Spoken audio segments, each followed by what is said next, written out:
Hi mga kaibon! Welcome back po sa channel natin. Ibon at iba pa. Sa mga hindi pa po wala nakasubscribe dyan, ano pang hinihintay nyo? Subscribe na po kayo. At syempre, pakihit na rin po yung notification bell para updated po kayo sa mga bagong video na ina-upload natin every week mga kaibon. At yung FB page po pala natin, huwag na huwag kalimutang i-like, share, and follow din po yun mga kaibon. Kasi nga, dun po tayo namimigay ng ibon, fertile na itlog, at kung ano man yung may available tayo na pwedeng ipamigay mga kaibon. At kung napapansin nyo, doon tayo nagbibigay ng update katulad nung May, di ba? May mananalo. At speaking pala niyan mga kaibon, baka next week na tayo mag-PM o mag-message sa nanalo last May. At sa Shopee supporter pala natin, may good news tayo sa inyo mga kaibon. Kasi this coming June 1 hanggang June 30, mamimigay pa rin po tayo ng ibon mga kaibon. Mag-a-announce pa rin tayo sa FB natin. At yung mechanics, ganun pa rin, napakasimple. Pero ngayong June 1 to 30, sa Shopee supporter natin, dapat po, pag nag-order kayo, yung link po dito sa YouTube. Ulitin ko po yung link po dito sa YouTube ang gagamitin nyo na mag-order kayo sa Shopee natin. Kasi nakalink naman po yung Shopee natin dito sa YouTube natin. I-click nyo lang po, tapos dito kayo mag-order. At yun po, kasi may chance ulit po kayong manalo this June. Ang supporter natin from June 1 to 30, may chance po kayo manalo ulit. I-announce po natin ulit yan sa FB mga kaibon. Good news po yan sa mga supporter natin. Basta may maganda yung pababa natin, mamimigay po tayo mga kaibon. Okay? At syempre yung topic natin this week, napaganda, updated price list this June mga kaibon. Yan po yung i-discuss natin. Napagandang topic po nito mga kaibon. Pero syempre bago natin i-discuss yung napagandang topic natin, mag-shoutout muna tayo sa mga solid na sumusuporta sa channel natin mga kaibon. Okay, ngayon syempre mga kaibon, i-shoutout na po natin ng mga solid na sumusuporta sa atin. Shoutout unong na sa lahat, PPSM Birds Incorporated, kay Sir Kaibon Diggy Lennon, sa kaibigan niya, si Kaibon Ariel de las Armas, Aldrin Martinez, Dan Katian, Rolly Villegas, Anpolin Aviary, Babaero Line ng Nueva Ecija, Silvero Magbanwa, Eli Sarmiento ng Pampanga, Angelo Villena ng Cabanatuan, Emil Brian Rivera, Jobert Casal JTV, pasuporta din po yan mga kaibon, Redin Bautista, Azalea Hart Mini Aviary, shoutout din po kay Kaibon Perez Aviary ng Makati, Elmer Sinidosa na Binawan Rizal, Aviary Mini LTTE Tatay, Frank Aguilar ng Binawan ng Rizal, ENC Mini Aviary ng Gapan Nueva Ecija din to mga kaibon, kay Eric Magbanwa ng Tanay Rizal, kay John Kenneth Babiano, kay Stella Mini Aviary, at kay Jaydeth Ibunan. Maraming salamat po sa suporta nyo mga kaibon. Okay, ngayon syempre mga kaibon, i-discuss na po natin yung napagandang topic natin ngayon, yung updated price list po this June. At balita ko mga kaibon, medyo good news yung export medyo nagbubukas na ulit, kaya medyo magandang balita po yun sa mga kapwa natin mag-ibon at sa bird industry dito sa Pilipinas mga kaibon. Okay, simulan na po natin yung updated price list po for this June mga kaibon. Unang sa lahat, napagandang Lutino Opaline. Ang Lutino Opaline, syempre po mga kaibon, yung presyo nito depende pa rin po sa seller o sa breeder, at depende pa rin po sa quality ng ibon, gender, edad ng ibon mga kaibon. At sa iba mataas, gaya sinasabi ko parati, sa iba mas mababa, pero naglalaro po yan sa 3 to 5,000 pesos mga kaibon. Lalo na yung mga sable talaga, yung mga kamatis yung ulo, napagandang ibon, kaya medyo may presyo pa po talaga yan mga kaibon. Okay, susunod natin dito, syempre yung Crimino Opaline mga kaibon.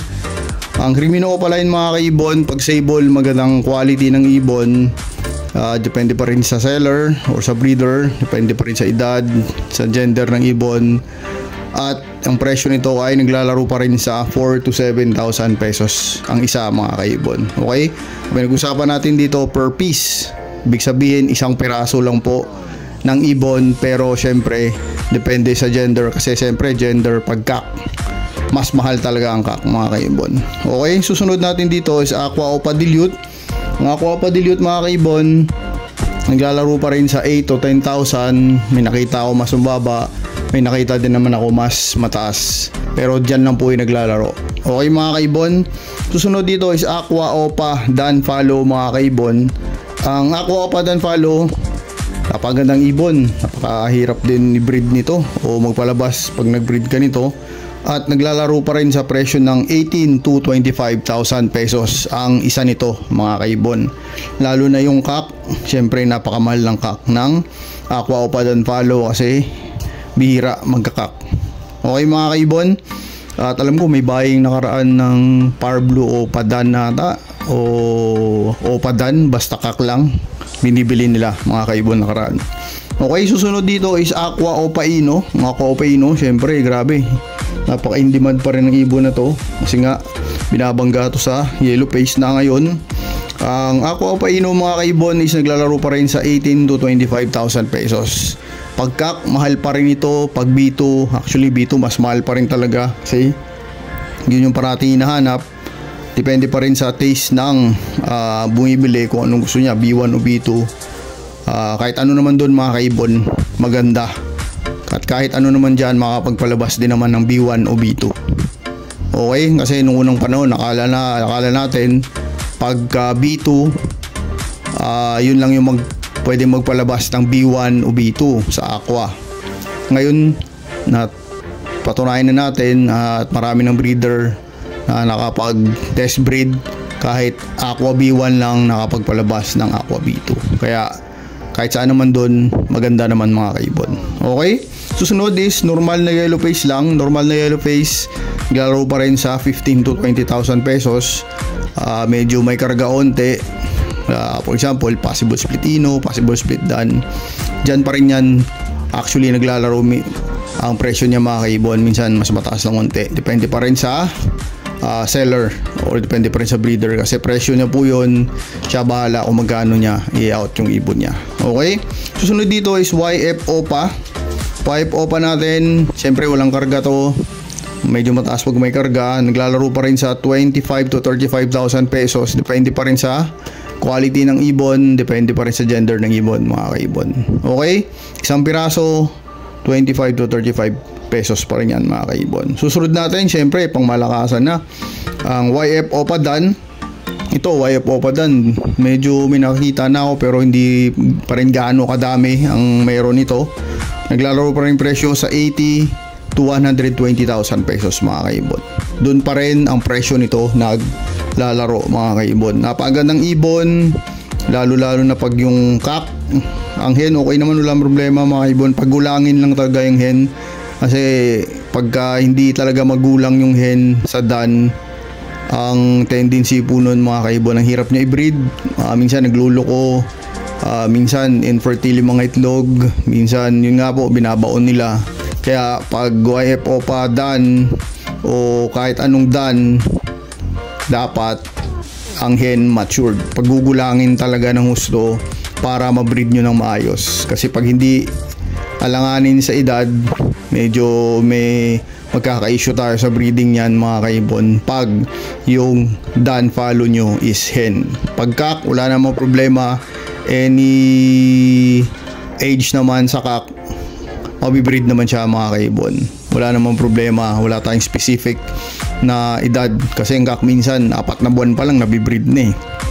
Depende pa rin po talaga sa ibon yun, mga kaibon. Kasi sa experience natin, yung may mga ibon tayo dyan, 4 na buwan pa lang nabibreed na kagad. Kaya depende pa rin sa pag-aalaga at depende pa rin sa behavior ng ibon yun, mga kaibon. Okay, sunod na tayo sa gusto ng lahat. Napakagandang ibon, YF Opa Ino. Siyempre marami na rin tayo nakita nito sa nakapost. Napakagandang ibon talaga. Okay, pag nakita mo napaganda sa personal, pag nakita mo napagandang ibon talaga. Kaya maraming may gusto nito at ito ngayon yung mga pinaproject pa rin talaga mga kaibon. Pinapares nito sa mga Aqua Opaino homozygote kasi dinig-dinig natin, bali-balita natin is ito yung pinaproject nila na tinatawag nilang Tweety Bird. Yung Tweety Bird na tinatawag nila, ito yung parang yung literal na Tweety Bird yung sa cartoons na dilaw lahat. Yun yung pinaproject nila. At pinaproject din actually natin. Hopefully makapagpalabas tayo o maging successful yung test breeding natin kasi hindi pa naman tayo 100% na sure kung ano talagang ilalabas nun mga kaibon. Basta binanggalang natin sa Aqua ngayon, Aqua homozygote na Ino, at maglalabas na siya ng split na sa Aqua, split na sa Yellow Face, Visual Ino. Usually kung green series lang siya, siyempre Lutino, pero kung may karagang blue na, upgrade ka na sa Aqua Opa Ino, split, Yellow Face na siya mga kaibon. Doon ka na mag-upgrade ka na doon. Kaya napakaganda, napaka-exciting ng breeding ngayon. Hopefully this year makapagpabuga tayo ng maayos mga kaibon. Okay, susunod dito is YF Opa Pallid. YF Opa Pallid, unti pa lang nakita ko online mga kaibon na nagpo-post nito. Napakahirap din ito i-breed, lalo na pag bumuhay ka nito ng pallid, medyo masailan din sila. Ang presyo ng YF Opa Pallid is naglalaro pa rin sa 120 to 150,000 pesos mga kaibon. Actually medyo bumaba siya, pero dun pa rin naglalaro yung presyo nito sa market mga kaibon. YF Opa Pallid. Ano kaya ang itsura mga kaibon kung isipin mo, no? YF Opa Pallid, tapos babangga mo sa anong magandang ibangga dito. Mag-comment down below kayo mga kaibon kung ano ang maganda ibangga sa YF Opa Pallid. I-check natin yung comment nyo at titingnan natin mga kaibon para malaman din po natin ang opinion nyo mga kaibon. Okay? Sana po nag-enjoy kayo sa munting video natin ngayon mga kaibon. Yung mga announcement natin ng mga pamimigay na ibon, nandyan lang po yan mga kaibon. Abang-abang lang po tayo. Okay? God bless po sa pamilya nyo. God bless po sa lahat ng minamahal nyo sa buhay. See you next time po mga kaibon. Ibon at iba pa. Maraming salamat. Bye po.